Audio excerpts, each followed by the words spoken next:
Good morning, Sunday morning. I posted that video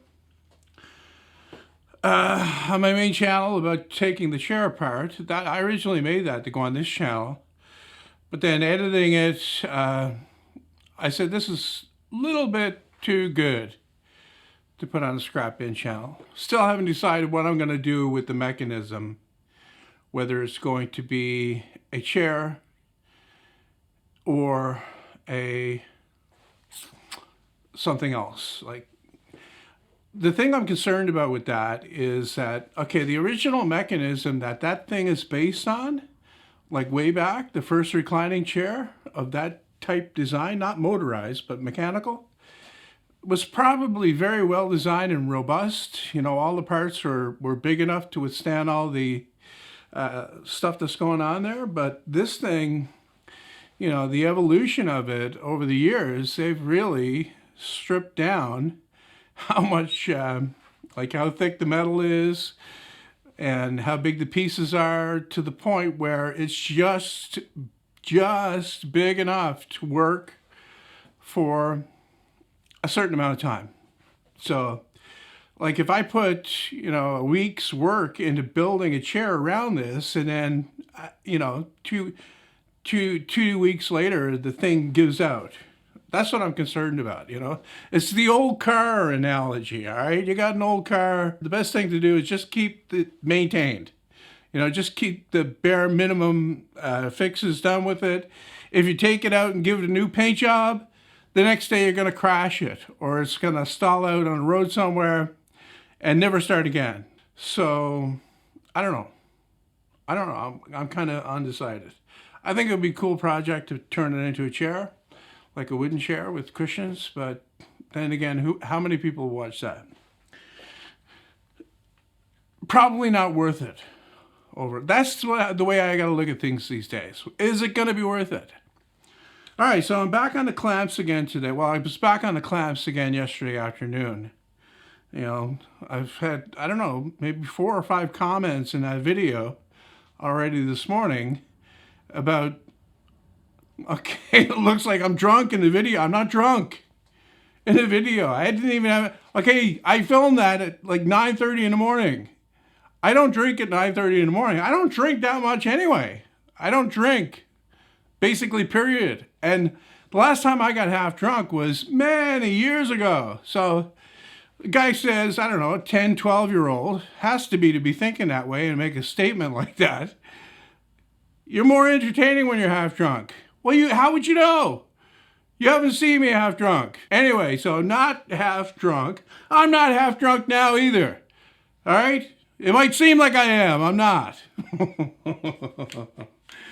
Seeming half drunk and being half drunk is 2 different things.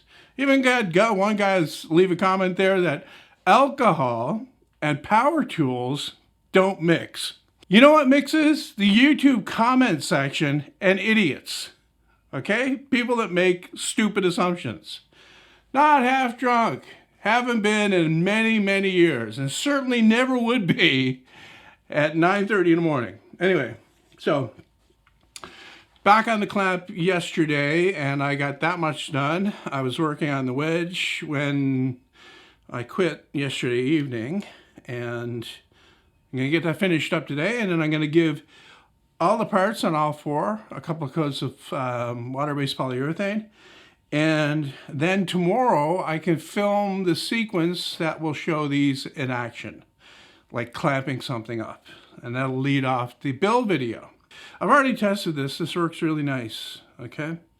Really nice. The wedge as it is right now is a bit in the way, but it's too long, all right? That was the way I showed how to cut these, all right? I'm not going to take this apart, but here it is. You cut the wedge with a wedge cutting jig on the table saw.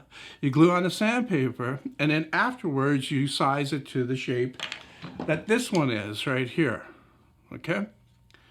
Which makes so much sense. It's so much easier to do it like that. And that's you know, the thing when you're making plans, you have to show the way to do these things.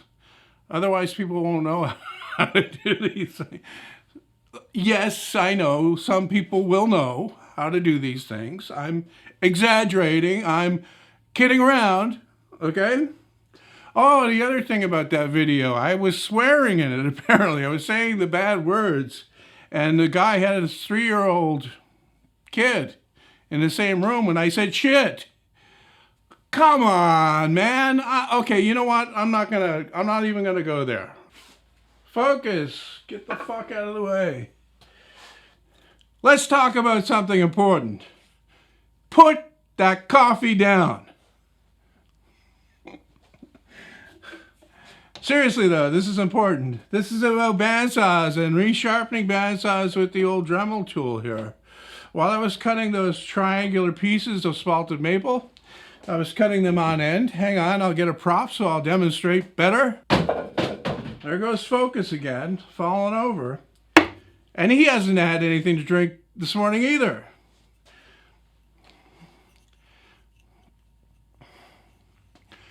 The triangular pieces, here, I cut these like this on the bandsaw from the larger pieces vertically, okay, because it was the easiest, well, I figured it was the quickest way to cut them. Now that worked really good when the piece was bigger, but when it got down to 2 or maybe even 3 pieces, it's not a very big footprint on the bottom. So the tendency is for the blade to topple the work over. So you have to have a very good grip on it, and you have to have a grip in such a way that you're not going to get your fingers in the blade if it does tip over. Okay? Now, after I did a bunch of these, and this, you know, this is an older blade anyway. After I did a bunch, I sharpened the blade a little bit. What I did was I did every like 3rd tooth on the blade. Okay? Because I knew that what happens when you sharpen one of these blades with this thing here is it becomes very grabby. All right? It grabs a lot more than the stock blade is. So that's something that you should be aware of if you haven't done it before and are thinking about sharpening one of your bandsaw blades this way, especially the bigger ones here. The smaller ones, not so much. Like I've got a 1/4 inch blade there that I sharpened every tooth on with that automatic thing that I had that I never did finish because it's crazy. And that was okay. I mean, it cut a lot better and it was more grabby, but the size of the blade, that really didn't matter. I mean, you're not going to be cutting through really thick stuff with that anyway. This, however, becomes a real monster. Living on a lighted stage approaches the unreal, but those who think and feel in touch with some reality beyond the blah blah blah. And good night, Adventureland.